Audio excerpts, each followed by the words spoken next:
666. After a seven-month hiatus, senior Iranian and Saudi security officials are expected to resume their dialogue in Iraq later this week. Amwaj.media, which, by the way, does some good reporting, has learned this and reported on it. It's still speculative, but there seems to be good sources behind it. Speaking on conditions of anonymity, an informed Arab source has suggested that a fifth round of talks will be held on April 21st, tomorrow. The upcoming April 21st, attended by representatives appointed by the highest leadership of the two countries, unquote.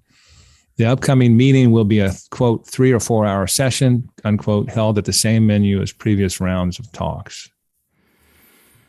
You talk about the El Dorado or crown jewel or the most highly sought after foreign policy détente that can happen in Saudi Arabia right now. It's with Iran.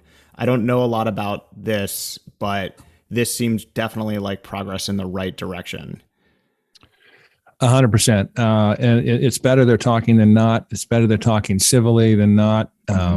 There is some movement on Yemen, which we mentioned. You know, there's the 2-month truce, which was a surprise and well handled by the UN Special Envoy.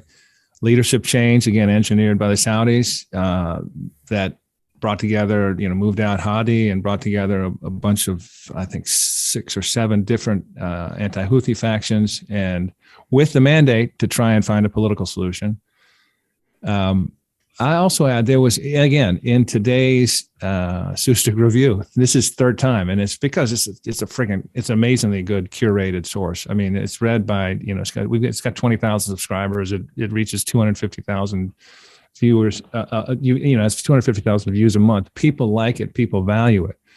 One of the interesting articles today was by Ishtiaq Ahmed. It's an opinion. It's basically finally a glimmer of hope in the Middle East, and in Arab news. And he's talking about the diplomatic movements that are going on in the region. It's particularly, he was focusing on Turkey and how they're sort of reconciling with Qatar and UAE, and I mean not Qatar, but UAE, Saudi, and by extension Egypt, and how important this is to the region to deconflict so many of these ongoing antagonisms.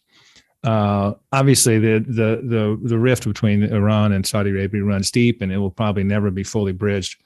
But it's good that they're talking, and we talked about this in our episode last week as one of the positive things, coming along in the region. So good. I'm glad they're talking. They may have some good things to talk about on Yemen, and maybe there'll be a breakthrough there. Nobody gets their hopes up or gets out ahead of over their skis, as they say. But it's good that they're talking and have renewed discussions. Looming over all of this, of course, is the Iran deal and the Biden administration trying to get that jump started again. Another topic that I haven't followed too closely, but that's sort of the big elephant in the room. But yeah, very interesting.